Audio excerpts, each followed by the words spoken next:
In today's video, I'm going to show you how to resume any sport or activity after total hip replacement.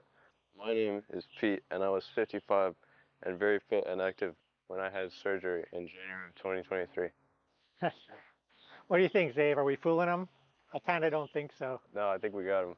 Oh, you think so? I don't think they know. Okay, anyhow, this is my son Xavier, and he agreed to help me with this video. I hope you find that entertaining. We both know which of us is the better looking of the two, but the debate that keeps ongoing in our family is which of us is tallest.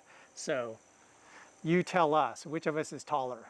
We all want to get back to our favorite sport or activity without suffering a major setback. This video shows a general approach for easing back into any sport or activity, using my favorite sport, beach volleyball, as an example. But the same principles can be adapted to any sport or activity, including tennis, golf, pickleball, rock climbing, running, horseback riding, etc. I've personally applied this approach to volleyball, hiking, biking, and weightlifting. By the way, this is not something I dreamed up after my total hip replacement this January. At 55 and having led a very active life for the past 35 years, this is how I've successfully approached and overcome many physical issues, including shoulder surgery 8 years ago. One of my viewers recently said, "Pete, I love all the detailed information. I just wish you could be a little bit more concise in your presentation." I'll strive for that, but I admit it's a little bit of a struggle because I think that some of these topics require some conversation, and I'd like you to understand really my thinking on these things so you don't just listen to something and take action with partial information. So as a compromise, what I've decided to do is provide an executive summary here at the beginning of the video of the key points. And if you want to understand more of the thinking and the rationale behind them, you can just listen on further. So here we go. First off, you're messed up. Your body is a mess. Whether it's from the trauma of surgery or from compensating for 6 months or 2 years pre-op, your body is in a mess right now after total hip replacement. When trying to resume a favorite sport or activity, the risks can range from a little bit of hip pain or a strained muscle to implant failure, so it's a wide range. There are different timelines for healing the incision and the cutting that was done, for the muscles and the tendons, and also for the bone to heal and bind to the implant. And if you've been told this heals in 2 to 3 months, like a bone fracture, then please watch this video. Whatever the activity, please ease back into it to avoid setbacks and other problems. Remember, baby steps. You are the tortoise in this story, not the hare. Slow and steady progress wins the day. Finally, I'll leave you with some words of wisdom from my surgeon, who's performed over 8,000 total hip replacements with an incredibly low 0.3 total complication rate. At my 6-week post-op checkup, he finished by saying that even if I ignored all the precautions that he laid out and did absolutely whatever I wanted, that I still had a 97% chance of a successful outcome. That might not seem like a big difference, but to me it was worth some short-term sacrifices to get 25 or 30 years of good service from my new artificial hip joint. After all, I have to hang on until Skynet takes over the world so I can be part of his cyborg army. Now let's get into the nitty-gritty. As I mentioned earlier, you can apply these principles to any sport or activity, but I'm going to use my favorite, volleyball, as an example, and then you can extrapolate from there. Principle 1. Ease back into everything. It doesn't matter if you're 3 weeks, 3 months, or 3 years post-op. Oh, and age matters, by the way. If you're older like me, 55, maybe you're 75. I know as each year passes, things take longer to reacclimate to. If I rush them, I end up with muscle spasms and itises and all kinds of problems. So take your time. And remember, you're the tortoise. So how did I approach volleyball? First off, this went on over a period of many weeks and months. And the first thing I did was I just went onto the driveway with my son and I bumped a volleyball around a little bit. If the ball wasn't directed right at me and I would have to like lunge to the side, I just let it go. This was just to start getting me back into the feel of bumping that volleyball around. It was very low key. Okay, Zave, how about a little gun show? All right. Woo! Oh, very nice. So just so you guys know, when I was Xavier's age, he's 18, I was not in his shape. I didn't start exercising regularly until I was 21, but ever since then, for 35 years, I've been doing it very regularly and staying fit and active. So when I started getting back into volleyball, I started very slow, very gradually, doing stuff like this in the driveway with my sons. I was wearing shoes, but since Xavier came out here barefoot, I had to be barefoot so we could compare heights. Yep. Okay.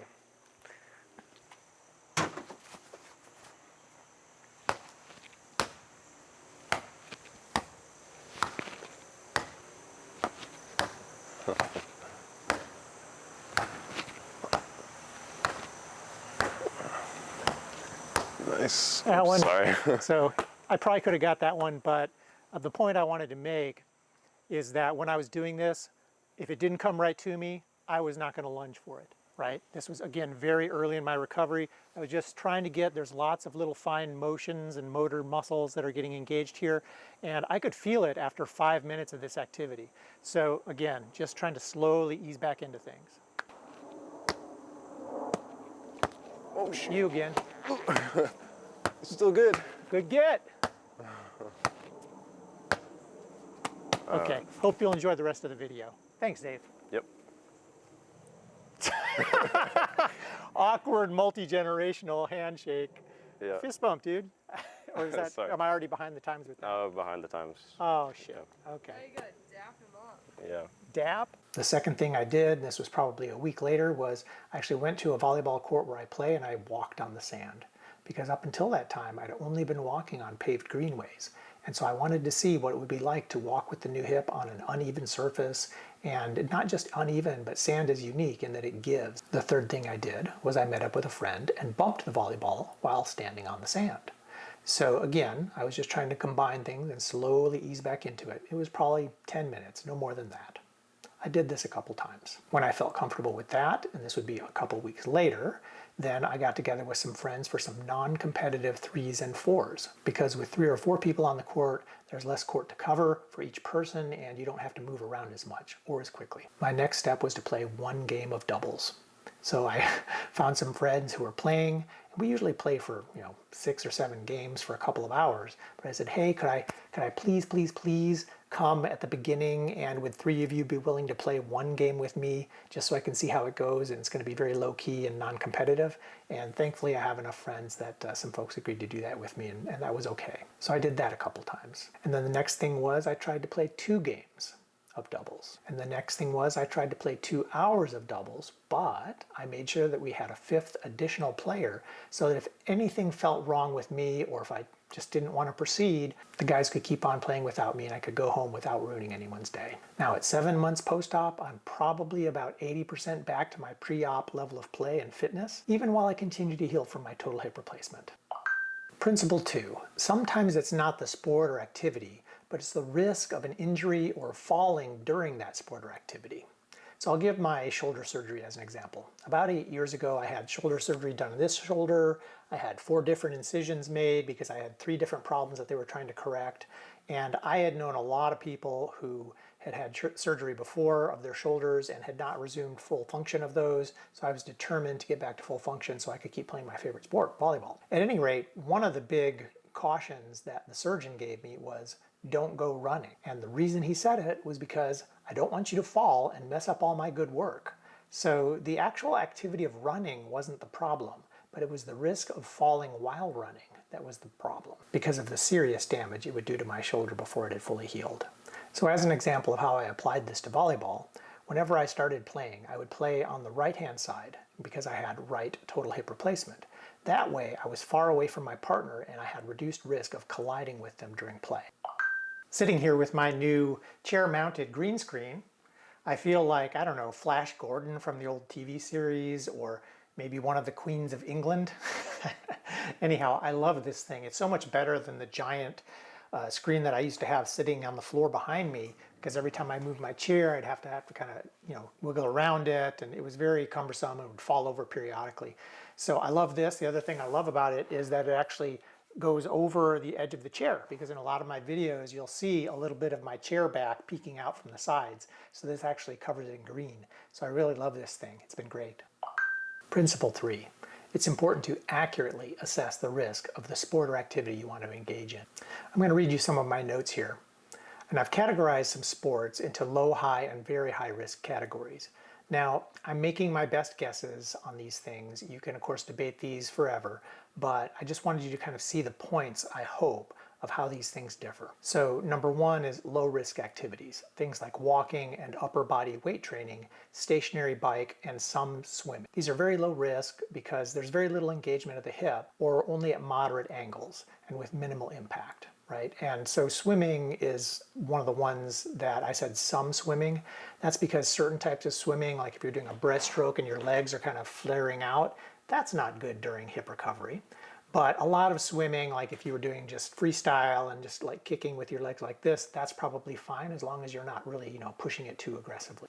The next category is high risk. And in this category, I put things like running, volleyball, dancing, tennis, pickleball, water polo, and also some swimming, like the swimming I was just describing. If you're really flaring out or like doing flip kick turns and things like that, those are things you probably don't want to do, or at least I would say those are higher risk and you need to be aware of that. So these are in the high risk category because of something my Dr. K said. He said that risk increases with the potential for sudden trauma, a fall, jump, or twist. This can drive the implant further into the bone and split the bone. So until the stem of the implant has firmly bonded to the femur, then you don't want to engage in these activities. Once it's fully bonded, and I hope you'll watch that video about the timeline for this, but once it's fully bonded, they call that osseointegration, then it should be just about as solid as bone and it's not likely to break. So again, these activities were listed as high risk because of the potential for impact on a hard surface, rapid direction changes, risk of collision with others, or of falling. And then I have a category I call very high risk, and another way that I think of this is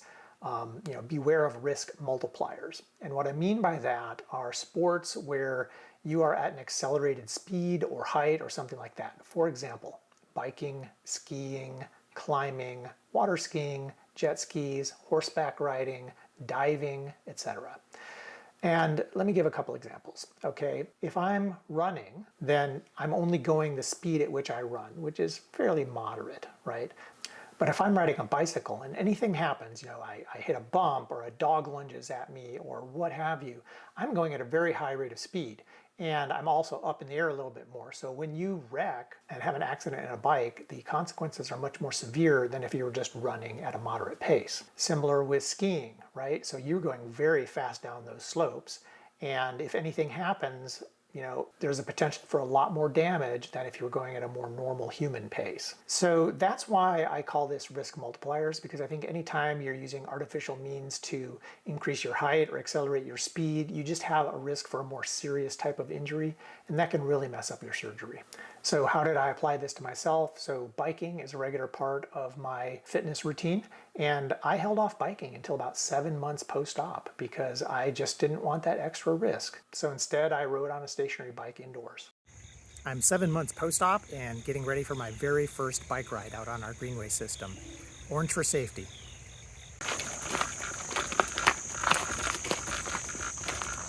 I walked my bike down this whole greenway extension because it's very steep, it's all gravel, it's very narrow at places, and very dangerous even in the best of conditions. Just completed my first bike ride at 7 months post-op, and I don't know if you can hear me over the cicadas, they're pretty loud this morning. I did 8 miles on a mostly flat greenway, didn't really push myself too much, it was pretty leisurely riding, and so far so good. I feel pretty good, no problems, I was very cautious. Obviously, I can't list every possible activity, but hopefully you get the idea. You'll have to decide for yourself how risky your activities are. I'm not into rationalization, so no need to argue with me about whether skiing is a high-risk activity 3 months after total hip replacement. You have to make those decisions for yourself. It's your hip journey, so you get to decide and live with the consequences. Now, in terms of how I applied this to volleyball for myself, thankfully, sand is a pretty forgiving surface and absorbs a lot of the impact. So I would not have resumed indoor volleyball nearly as soon as I did sand volleyball. And that's because that hard surface is just really hard on the body.